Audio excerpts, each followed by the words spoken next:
has achieved plenty of personal goals as a gold medal-winning Olympic champion, two-time Women's World Cup winner, and Presidential Medal of Freedom recipient.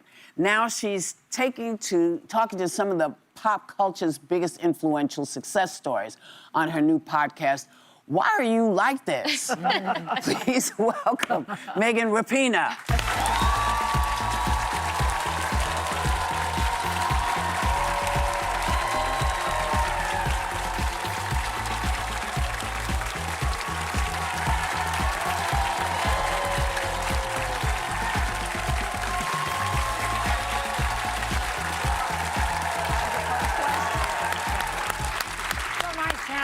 You said it exactly how it's supposed to be said. Rapinoe. That's how usually I get it. I would have said Rapinoe because you have an E at the end. Yeah. But if it was Italian, I'd say Rapinoe. But what's with the E? Well, I am Italian. I think when they came over, they were like, that's too Italian. Rapinoe. We're going to round that out a little bit. So we have to say Rapinoe. Yeah, Rapinoe. So this is the first time. Wait, you were at the World Cup final game on Monday watching Spain beat Argentina. Yeah.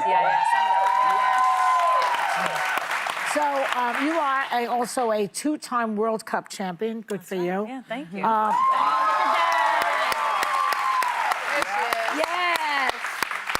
So inquiring minds want to know, what does it feel like to play in stadiums with 80,000 people from all over the world?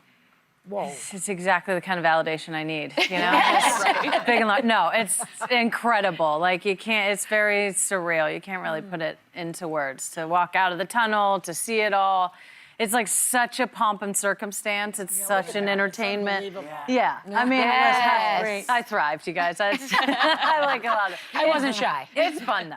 It's very fun. Having done stand-up in front of three drunks from New Jersey, Right. or whatever, from Wisconsin, wherever they're coming from, that's harder than that in a certain way. At least you know they're there for you. Yeah, but then you get them. You know? You got the three drunks, and you're like, I'm doing Well, Megan, let's talk about the controversy that kind of came up during this when their president called the president of FIFA to review a red card that had been given to one of the U.S. players. Yeah. The red card was overturned, sparking a lot of outrage. Conversation, outrage, disagreement, all the things.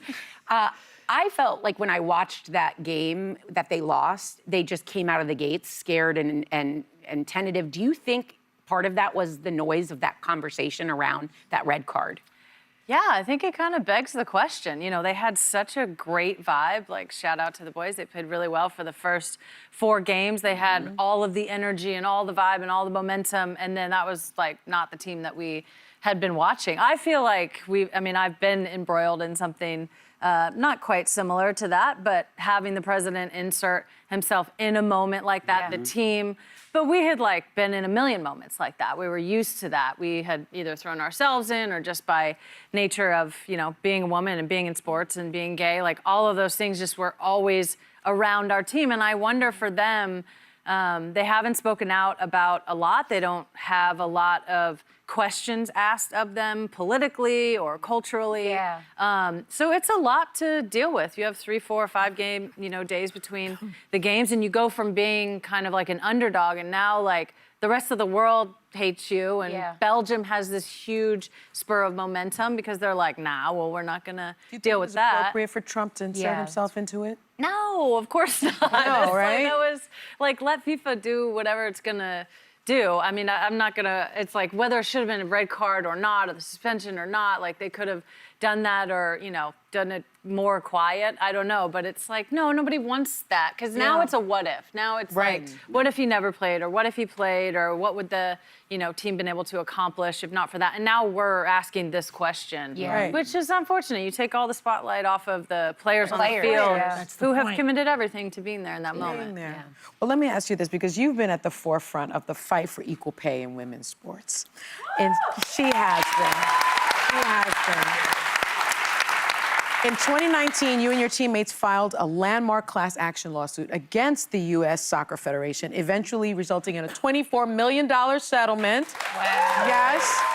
A pledge to equalize pay.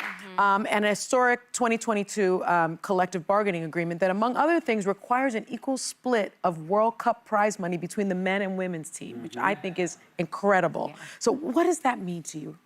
That you were the face of that, the voice. Yeah, I mean, it's like I feel so proud of that. I, stand on the shoulders of so many, Mia and Abby and, Michelle Akers, and so I think just so many women in general who have fought for that. I think you guys can all attest to it. We've gone through different phases in all of our lives, and to be able to accomplish something like that while accomplishing all that we did on the field. I mean, I have so many people come up to me that are like, you're an inspiration to my son and my daughter, or I asked for a raise because of you and the team, and because of Alex and because of Carly and so many other players. And so to be able to use this talent that I was, given, born with, really. Obviously, I worked hard, but to be able to use that in something I love to do to actually make a difference in the world is kind of what it's all about. Better than that. Yeah, what's better than that? Yeah, it's like it's great playing soccer. I loved playing soccer, and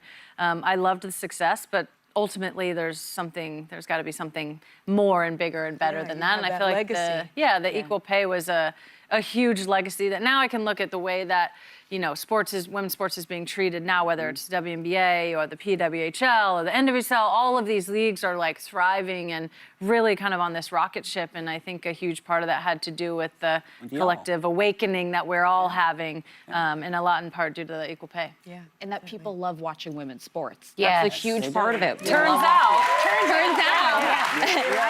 It's crazy, but they love it. So for years, you've been an outspoken advocate for so many people, including the trans community. And there's been a lot of debate about trans women in sports. And you recently wrote an article basically saying that anti-trans legislation is not actually about protecting girls, but distracting from us from what really matters. Tell us what you mean by that.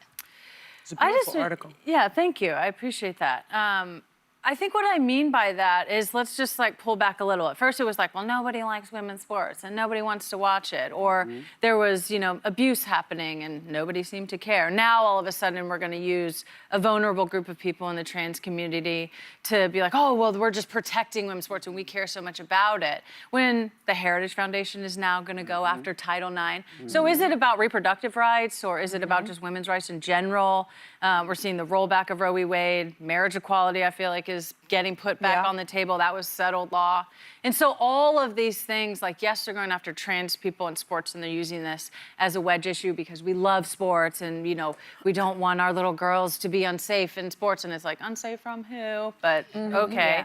But now we're using this as an overarching thing when really what we're attacking women. We're saying, if you look like this as a woman, you can play. If you look like this as a woman, there's a bill in Washington happening right now that's going to require all girls, just full stop, to go through a sex test, an invasive, examining their genitals to see if they're a woman. Yeah. And that has not worked out well historically for people to do that. We know what that means. Black girls are going to get questioned more, and they're going to get questioned first. Who's doing the examination? Also, who wants to subject themselves to that? And so they're going to see a pullback. They don't like women in sports because it helps us with confidence and power. And we see so many women in the C-suite played elite level sports. It's just great for you physically and all of it, but it's an attack on women in society. And I think the tie between the Heritage Foundation now wanting to go after Title IX, it's just so blatant. Let's connect these dots. It's more than just a couple of trans kids in the entire country and a couple in each state